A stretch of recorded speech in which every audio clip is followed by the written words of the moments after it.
A girl was crossing the street when she unexpectedly saw her high school first love. She bravely walked toward him, but the man turned his head and didn't notice her at all. They passed each other by.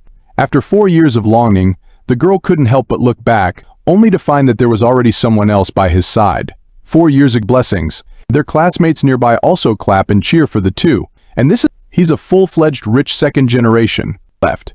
He found it very interesting. At that moment, Jojo was called to the teacher's office. The school was organizing a trip to a nearby town for a few weeks, and the teacher asked Jojo why she wasn't going. Jojo said that her family lived in that town, so she didn't want to go.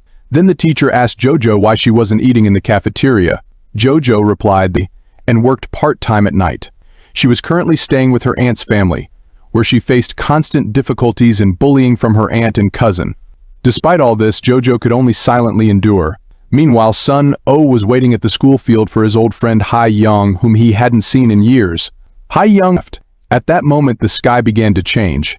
Sun Oh and Jojo were gazing at each other, and without realizing it, a little seed of affection began to grow between them. On the way home, while waiting at a red light, Sun Oh noticed Hai Young staring intently at Jojo on the side of the road.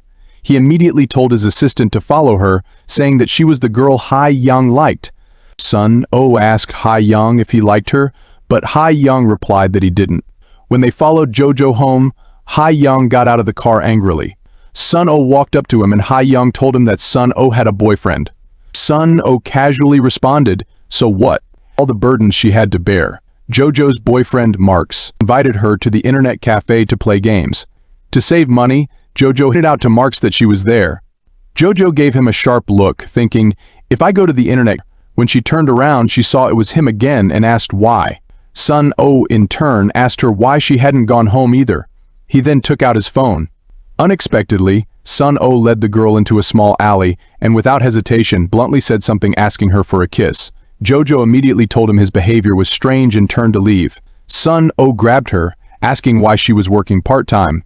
Jojo revealed that her parents had passed away. After the kiss, both of them felt a little awkward. In the alley, lightning flashed, and soon it began to pour rain.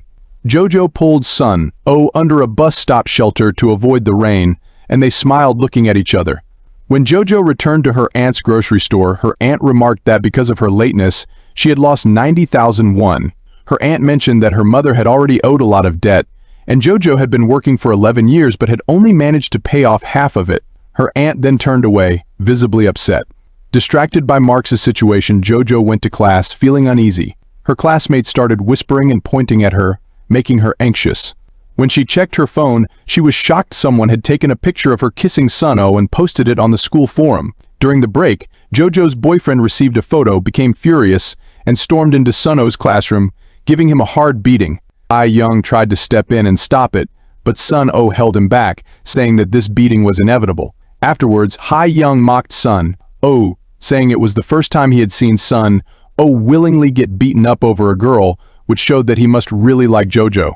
On the other hand, Jojo opened her phone and saw the video of her boyfriend fighting. She went to her boyfriend's martial arts training hall that night. The lights inside weren't on.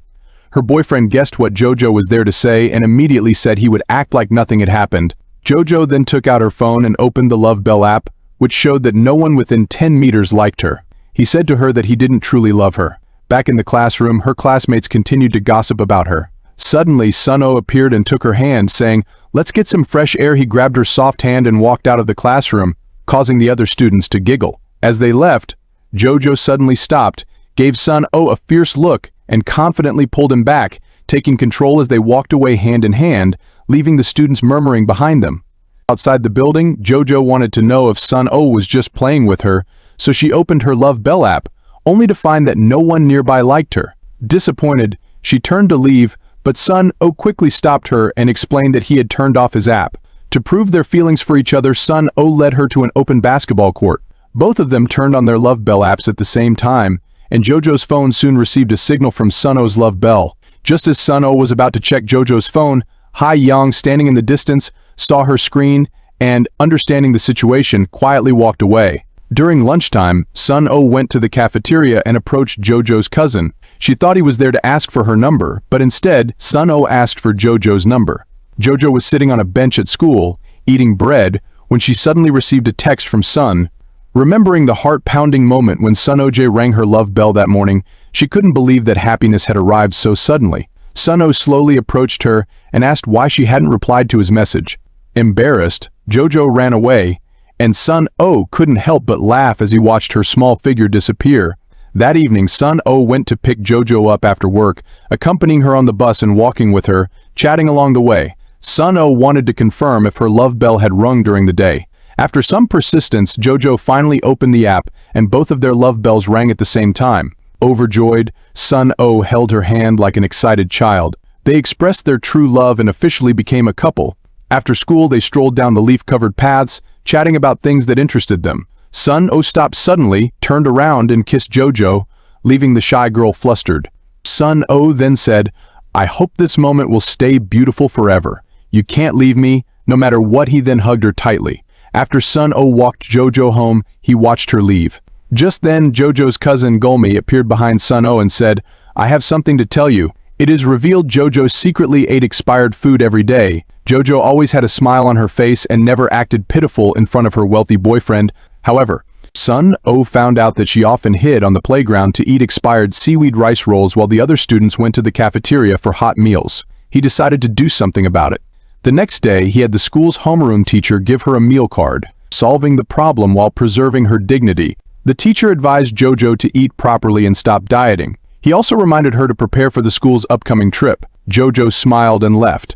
While eating in the cafeteria, Gulmi glanced at her, though Jojo still didn't know that all of this was Sun O's doing. Sun O came over to Jojo, giving her his food and milk, telling her to eat more. Seeing the sweet couple, the classmates around them couldn't help but cast envious looks. But Jojo's cousin interfered, spreading rumors at school that Jojo was a freeloader. Everyone soon knew that Sun O had paid for her meals, making Jojo feel small and humiliated. Unable to stand the slander directed at the girl he loved, Sun O furiously confronted Jojo's cousin, demanding to know why she spread the rumors. When she responded irrationally, Sun O turned to leave, but Gulmi hugged him and confessed that she did it because she liked him. However, Sun O wasn't swayed by her sweet words, bluntly telling her that she was only interested in him because of his wealth and family status. Gulmi, humiliated, was about to leave when Jojo witnessed everything. Realizing that his actions had caused pain for his girlfriend, Sun O apologized and took Jojo's hand, asking for her forgiveness. Seeing how much her boyfriend defended her dignity, Jojo felt deeply moved. Ha Young, watching from behind, saw everything silently. That night, Jojo returned home and overheard Gulmi plotting to get revenge on Sun O. She rushed forward to grab the phone, but she tells her that everything she had was because of her mother's help and that she was living, eating, and using everything provided by them. She questioned whether Sun O would still love her if he knew her true self and if she had any right to be happy. Just as Jojo tried to fight back, her aunt suddenly appeared and began scolding her, calling her ungrateful and saying she had no reason to feel wronged. Hurt, Jojo ran out, overwhelmed by painful childhood memories. She ran until she was almost out of breath, and just when she was at her lowest, a man appeared. Sun O. He always showed up in her world whenever she felt hopeless, bringing a bit of brightness to her otherwise dark life. That night, in their room, Jojo and Sun O opened up about their feelings. Sun O admitted, "The first time I saw you, I thought you grew up in a loving family with great parents because you seemed so cheerful." Jojo replied, "After my parents passed away, I went through a lot of painful experiences. During those times, I forced myself to be happy, to laugh more, and work harder in school to avoid letting the sadness take over." Sun O said, "If anyone dares to bully you, just tell me." Jojo smiled and reassured him, "Don't worry, I can protect myself." The next day, their classmates embarked on the trip, excitedly taking photos upon arrival. Sun O and Jojo held hands, chatting about the beautiful scenery. Jojo recalled childhood memories of the place. They strolled through the gardens, sharing secrets like couples do. Later in the evening, the classmates gathered for a couples party in their rooms, but Jojo, wanting to rest, chose not to join. She quietly left for an empty room with no blankets or heating. She sat down and fell asleep leaning against the wall. In the middle of the night, Jojo was startled awake by the smell of something burning. It turned out that the candles from the party had ignited one of the blankets, causing a fire. Panic ensued as everyone rushed to escape.